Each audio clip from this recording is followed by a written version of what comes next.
And welcome back to Houston Newsmakers, where we've been talking about the epidemic of domestic violence and the remedies available to the many victims. Sherry Kendall is the CEO of ABDA, Aid to Victims of Domestic Abuse, and Emily Whitehurst is the president and CEO of the Houston Area Women's Center. Let's talk about the first steps that you'd encourage people to take if they're in a dangerous situation. First, with you, Emily, if they think they're in a situation that's really dangerous or borderline dangerous, what steps would you have them take? Well, I'm glad you asked. I definitely would like them to call our hotline. And if they are in a dangerous situation, please have them call when their perpetrator or abuser is not around, because then we can take their call and we can go through what we call a lethality assessment and help them, because when you're in the middle of it, it can be very challenging to accurately assess your danger. But it is important to do so, and then to work with somebody to help develop a plan to get out. And it may not be that second is the best time, but we have some tools that can help really take stock of the danger you might be in. And one thing to know is that sometimes the tendency is actually to underestimate the danger that you're in.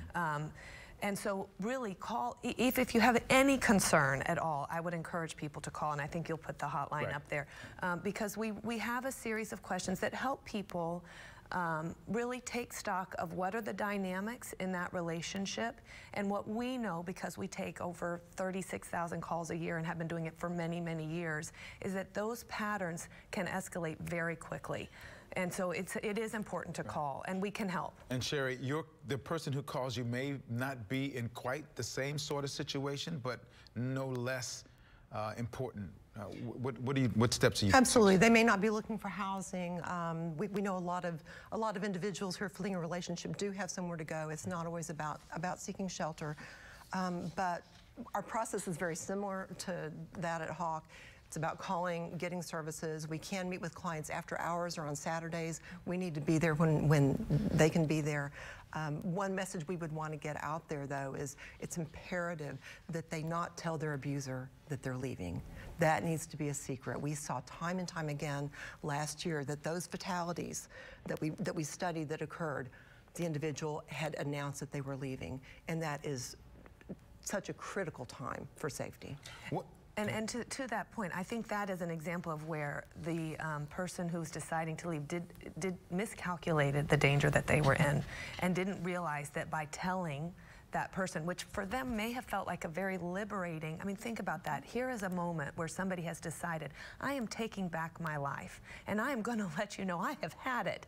And that's when they're in the most danger, which is tragic and horrifying, honestly, to think that that's when I'm feeling empowered, that's when I'm most at risk. But that, when we look at the patterns of domestic abuse, that is the case. So that's why reaching out is so important, because there is some expertise we bring to those folks, and we want to be there for them. And it's important for people to know, too, when they call you, that they are calling in confidence, and that you maintain that confidence, not only for that individual, but for the families who are involved, again. So we're required to do so by law. Okay.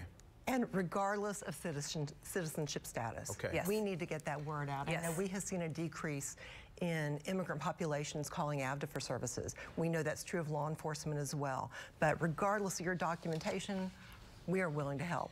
That's good to know. This is a good start to the conversation. We know that there are challenges out there, and your organizations are doing great things to help.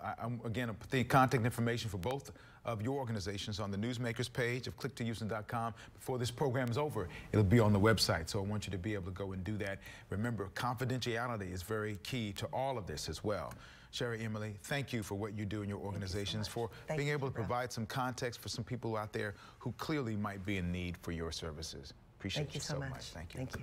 Just ahead, the push for more funding for area community colleges is taking place in Austin. San Jacinto College Chancellor Brenda Hellier is one of those leading the way, and is here to talk about what's at stake and what you need to know to help make a difference.